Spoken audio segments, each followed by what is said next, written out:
ఎవరు మౌనం ఉంటుందండి? స్తుతిద్దామా, ఆయన బలియాగమును గుర్తెరుగుదామా. నిన్ను ప్రేమించగలా ఆ కొర్రదెబ్బలు, నిన్ను ప్రేమించగలా ఆ బలెము కోట్లు, నిన్ను ప్రేమించగలా ముళ్ళ కిరీటము, నీ కొరకే కదా గాయములు, నీ కొరకే కదా ప్రాణ త్యాగము. స్తుతిద్దామా, హృదయము కుమ్మరిద్దామా. ఎవరము యోగ్యులము కాకపోయినను, ఎవరము అర్హులము కాకపోయినను, ఏ మంచితనము ఏ యోగ్యత లేకపోయినను మనం ఇంకను పాపులుగా ఉండగానే ప్రాణము పెట్టిన ప్రేమను బట్టి మహిమ చెల్లిద్దామండి. మంచివాడి కొరకు గొప్పవాడి కొరకు ఎవరు ప్రాణం పెట్టని పరిస్థితులలో పాపులమైన మన కొరకు ఆయన ప్రాణం పెట్టిన రీతిని బట్టి మహిమ పరుద్దామా. ఏ నోరు మౌనంగా ఉండదండి. విరిగితివయ్యా నలిగితివయ్యా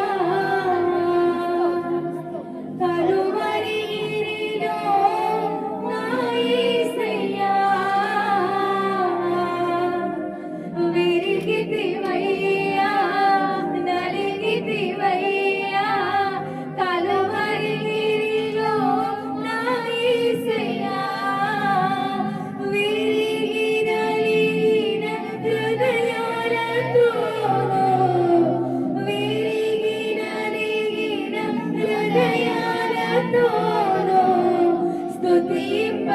స్తుతింపవచ్చామయ్యా, స్తుతులందుకో యేసయ్యా, స్తుతింపవచ్చామయ్యా, స్తుతులందుకో యేసయ్యా.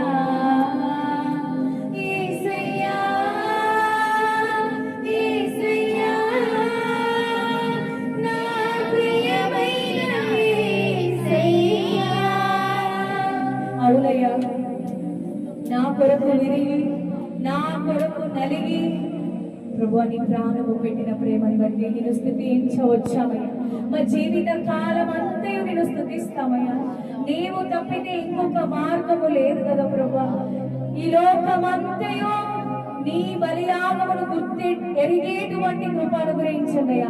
గొర్రె రక్తము, మేక రక్తము, పావురపు రక్తము, చిన్న కోడి పిల్ల రక్తమును బట్టి పాప పరిహారార్థము జరగదు గాని ఆ మహాప్రభువుల ప్రభువే నర రూపధారి 2026 సంవత్సరాల క్రితము ఇదిగో మనుషుల పాపములను మోసుకొని పోవుటకు శరీర దారిగా వచ్చి ప్రాణము పెట్టి తన స్వరక్తము కార్చి సర్వమానవాళి పాప పరిహారార్థమే ఈ బలియాగము జరిగిందని గుర్తెరిగేటువంటి కృప ఈ భూలోకము మీద కుమ్మరించబడును గాక.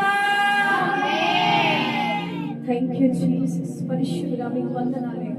కృపగల రాజా, ఇదిగో ఈ ఒక్క దినమే గుడ్ ఫ్రైడే అంటే ఏడ్చే దినము కాదండి. నిజముగా ఆయన శిలువ యాగము మనకు ప్రతిరోజు జ్ఞాపకం చేసుకునే వారిగా ఉండాలి, ప్రతిరోజు తలంచుకునే వారిగా ఉండాలి. నిత్యము ఆయన శిలువ భారము, ఆత్మల భారము, ఆయన శిలువ యాగమును అనేకులు గుర్తించేటువంటి అతి భారము నిత్యము మన హృదయంలో కలిగి ఉండే వారిగా ఉందాము. స్తుతిద్దామా. హల్లెలూయా. ప్రభువా నీకు వందనాలయ్యా, వందనాలయ్యా. మమ్మల్ని ప్రేమించి వచ్చిన రీతిని బట్టి నీ కృతజ్ఞతలు ప్రభువా.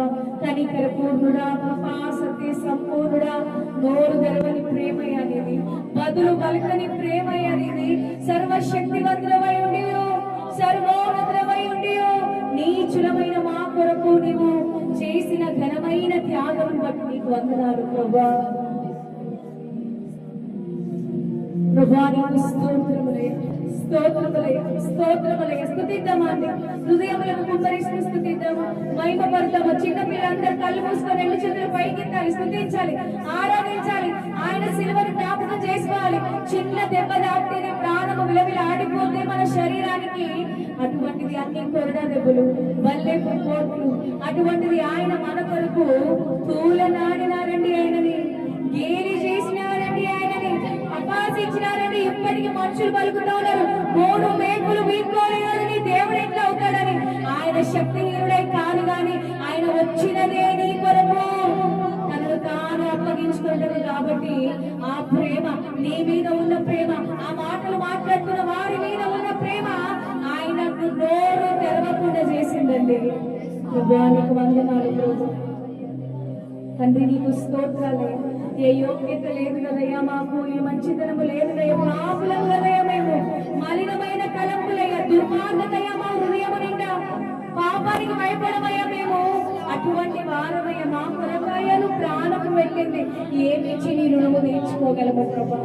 ఏ మేడలు మిద్దని కోరని ప్రేమ, ఏ ఊరికి అందరి ప్రేమ, ఏ బంగారము వజ్రాలు వైడూర్యాలు అడగని ప్రేమ, ఊహకు అందరి ఉన్నతమైన ప్రేమ ఇది, కలువరి ప్రేమ ఇది, ఆర్పజాలని జ్వాల ఇది, నిత్యము వండేటువంటి ప్రేమ జ్వాల ఇది. Thank you Jesus, thank you Jesus. నీకే మహిమ. ఎందులకో నాపై నీ ప్రేమ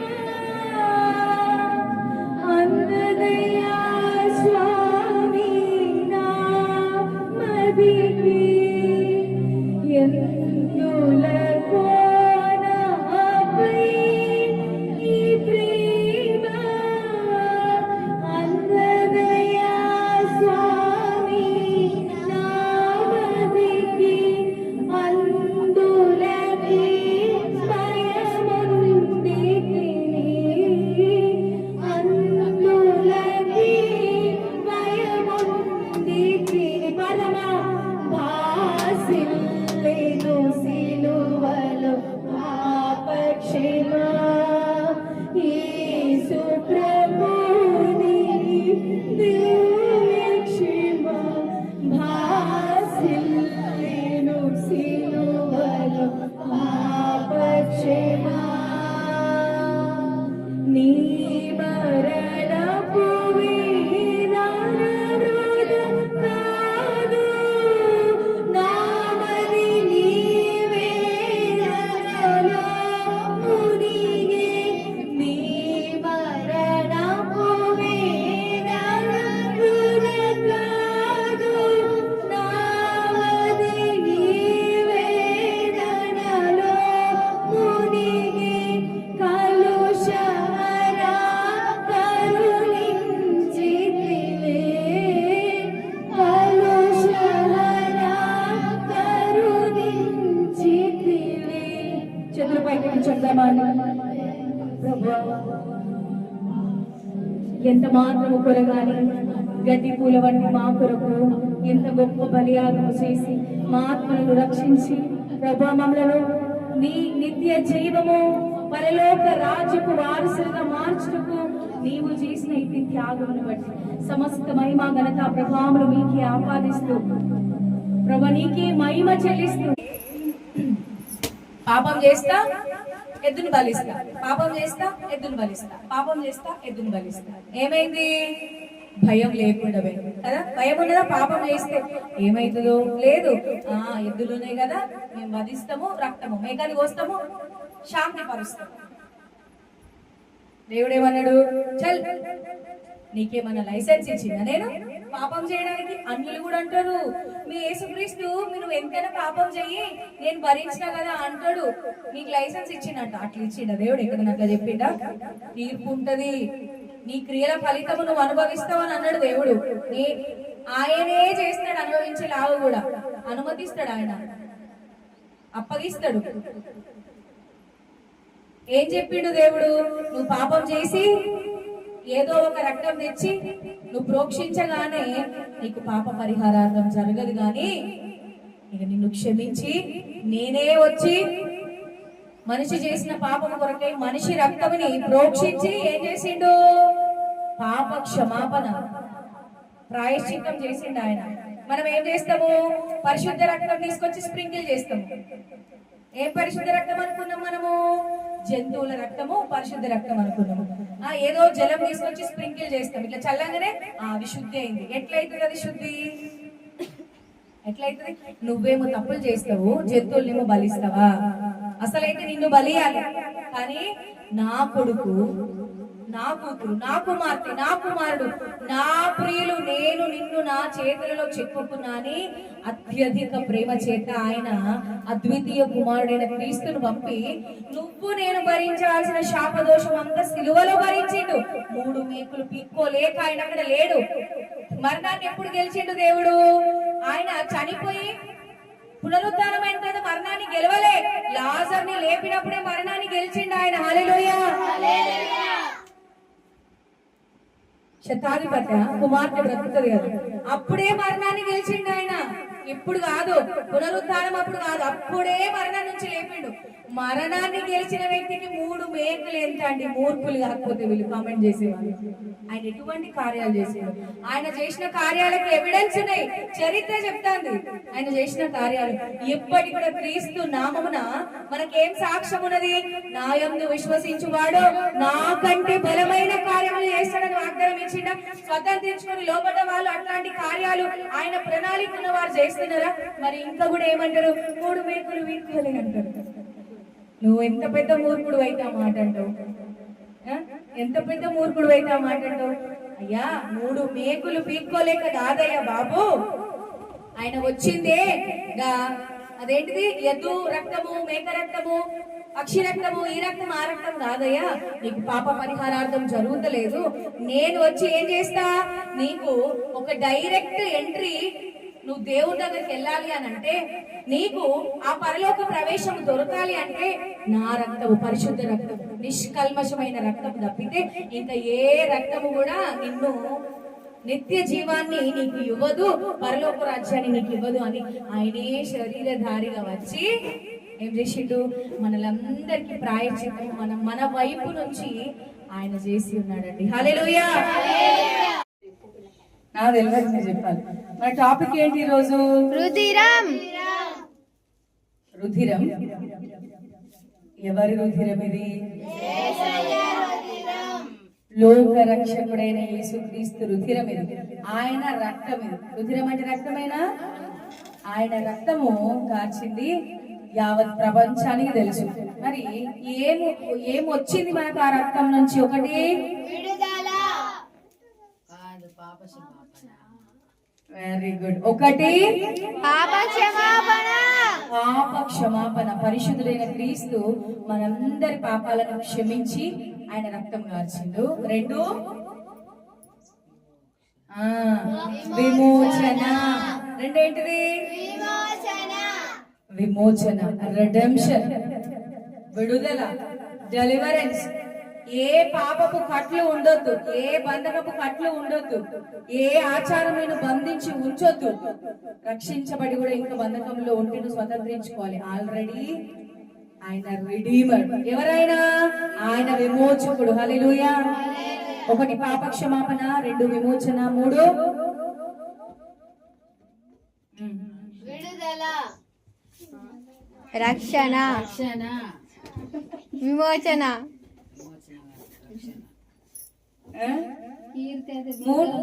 వదులుతలే, విడుదల వదిలి. ఆ రోజు కూడా పట్టినట్టు ఒక్కటే పట్టుకొని వేలాడుతుంది. ఏంటిది? 3వది, మనం అంతా ఆయన రక్తము వలన నూతన నిబంధన చదువుకున్నామా? ఎక్కడ నూతన నిబంధన కిందికి వచ్చాం. ఏంటి 3వది? ఏంటి? నూతన నిబంధన. పాత నిబంధనలు ఏముంటది?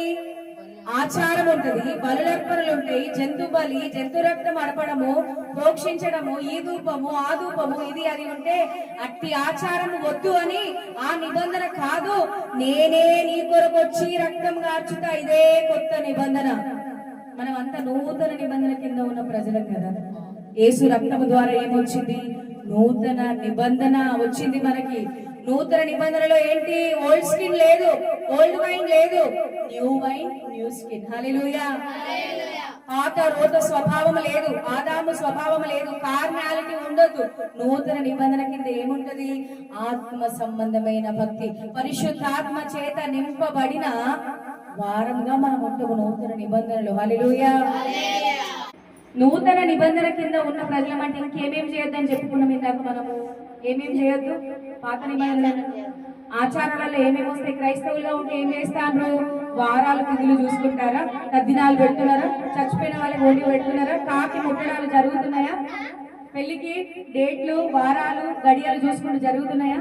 నల్లదారాలు కట్టుకోవడాలు, తాయెత్తులు కట్టుకోవడాలు, క్రైస్తవులుగా ఉంటూ అల్లు కట్టించుకోవడాలు ఇవన్నీ జరుగుతున్నాయా? కొత్త నిబంధన కింద ఉన్న ప్రజలకి పాత నిబంధన ఆచారాలు ఏవి కూడా పాటించొద్దు. అసలు మన పాత నిబంధనలు కూడా ఈ శకునాలు చూసుకోవడం లేదు. కంప్లీట్ గా ఇవన్నీ ఏంటివి? అన్యాచారాలు. ఇవి కూడా చేస్తూ మేము క్రైస్తవులం అంటున్నారు. అట్లా అంటే మిమ్మల్ని మీరే మోసపుచ్చుకున్నట్టు. అట్లా చేయడం ఏంటి? అది విగ్రహారాధన. కాబట్టి మీరు అంతా ఎట్లా పిలువబడతారు? క్రైస్తవులుగా ఉంటూ అది చేస్తే మీరు కూడా అంకెలుగానే పిలువబడతారు. మూడోది ఏంటి చెప్పిన? ఇప్పుడు మూడు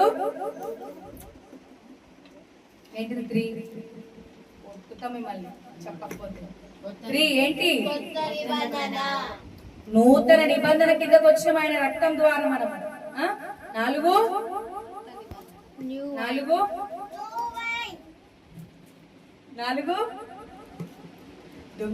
దొంగలు ఆయన రక్తంలో కడగబడి ఏమొచ్చింది కావాలి? 4 ఏంటిది? పాప క్షమాపణ, విమోచన, నూతన నిబంధన. ఇంకా 4 విజయ ప్రవేశము పరలోకానికి. పరలోక ప్రవేశం వారసత్వం పొందుకున్నామా?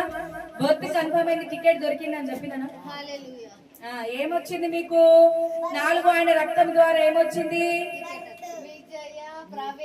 పరలోకానికి విజయ ప్రవేశము కన్ఫర్మ్ అయింది. ఆయన రక్తం చేత కడగబడితే ఆయన రక్తం ద్వారా మనకు అనేకం కలిగినాయి, కానీ మనం మేజర్ థింగ్స్ చెప్పుకున్నాము.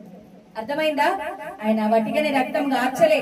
ఏదో ఆయన తనను తాను రక్షించుకోలేక అప్పగించుకోవటానికే వచ్చి ఉన్నాడు. కాబట్టి ఈ దినము ఆయన సిలువ వేయబడ్డాడు 2026 సంవత్సరాల క్రితము. హల్లెలూయా! ఎంతమంది పాప క్షమాపణ పొందుకున్నారండి? ఎంతమంది రక్షణ కలిగి ఉన్నారు? ఈ మాటలు వింటున్న మీరు ఎంతమంది రక్షణ కలిగి ఉన్నారు? రక్షణ కలిగి ఉండడం ఆయన రక్తం చేత కడగబడాలి, బాప్తిజం తీసుకోవాలి, పరిశుద్ధాత్మ అగ్ని అభిషేకం కలిగి ఉండాలి. చర్చి పోతున్న వస్తున్నాం అంటే రక్షణ కాదు కదా. పాప క్షమాపణ, విమోచన, నూతన నిబంధన, జనాంగంగా మార్చబడుట, పరలోక రాజ్య ప్రవేశానికి టికెట్ కన్ఫర్మ్ అవుట. హల్లెలూయా! ఇవన్నీ క్రైస్తవులుగా ఉంటూ కూడా పోతున్నాం. ఒక కథ చెప్పిన కదా, వేటగాడు వస్తాడు, వాళ్ళేస్తాడు, విత్తనాలు వేస్తాడు, పట్టుకుపోతాడు. ఇట్లనే ఉన్నారు క్రైస్తవులు. పాటలు పరలోకాన్ని చేర్చావు, ఇదే పాటలు పాడుకుంటూ ఉంటారు, కానీ వాక్యానుసారంగా జీవించమంటే ఏమైతుంది? నొప్పి కలుగుతుంది జనాలకి. కానీ ఏం కావాలట ఆయనకి? వాక్యానుసారంగా జీవించే వాళ్ళే కావాలి. ఎట్టి మాటలు దీవించి ఆశీర్వదించును గాక దేవుడు. మరి లేచి నిలబడి ప్రార్థన చేసుకుందాం. ఎడమ చేయి హృదయం తెచ్చుకొని కుడి చేయి పైకి సైలెంట్ వదిలేసేయండి. ఆ బెలూన్ వదిలేసేయండి. ప్రభు అయిన యేసు తాను అప్పగింపబడిన ఒక రాత్రి ఒక రొట్టెను ఎత్తుకొని దానిని విరచి, ఇది మీ కొరకైన నా శరీరము, నన్ను జ్ఞాపకం చేసుకుంటూ దీనిని చేయడని చెప్పాను. ఆ ప్రకారమే భోజనమైన పిమ్మట ఆయన ఒక పాత్రను ఎత్తుకొని, ఈ పాత్రలోని దీని రక్తం వలన క్రొత్త నిబంధన, మీరు దీనిలోని త్రాగునప్పుడు నన్ను జ్ఞాపకం చేసుకుంటూ దీనిని చేయడని చెప్పాను. ఈ రొట్టె ఆయన శరీరము, ఆ రసము ఏదైతే ఉన్నదో అది ఆయన రక్తము. ఆయన రక్త మాంసములకు సూచనగా మనము ప్రతి వారము ప్రతిసారి ఇది చేస్తా ఉన్నాము. ఆయన మీ కొరకు ఏమైండు? ఇట్లా విరగబడ్డాడు. ఇట్లా ఆయన తనను తాను ఇట్లా విరుచుకున్నాడు. ఎందుకు విరుచుకున్నాడు? విరిగి విస్తరించబడ్డాడు. గోధుమ గింజ భూమిలో పడితేనే ఫలించుతుంది కదా, అది చచ్చితేనే ఫలించుతుంది కదా అని ఆయన చనిపోయి ఏమైండు? మన జీవితాల్లో ఫలించిండు. ఇది ఆయన శరీరము. ఇది తీసుకునేటప్పుడు జాగ్రత్త. తీసుకొని మీరు రక్షించబడ్డట్టు కాదు, తీసుకునే వాళ్ళు మీరు రక్షణ పొందుకున్నట్టు. మనము పూర్తి పశ్చాత్తాపం లేకుండా ఇది పొందుకుంటే కూడా రోగులం అయితము అని బైబిల్లో రాయబడి ఉన్నది. ఆయన కొత్త నిబంధనలు జ్ఞాపకం చేసుకోవడానికే మనం ఇది చేస్తున్నాం. ఇది ఆయన శరీరము, అది ఆయన రక్తము. మరి ప్రార్థన చేస్తే కళ్ళు మూసుకోండి. ప్రభువా, ఎవరు నీ శరీరంలో నీ రక్తంలో అజ్ఞానంగా, అయోగ్యంగా, అభాగ్యంగా, మూర్ఖపూరితంగా చేయవేయకుండా ఆత్మ విమర్శ చేసుకుంటూ మమ్మల్ని క్షమించమని వేడుకుంటూ నీ రక్త మాంసంలో పాల్గొనే కృప అనుగ్రహించమని వేడుకొనొచ్చు. ప్రభు యేసు నామమున ప్రార్థిస్తున్నా తండ్రి, ఆమేన్, ఆమేన్.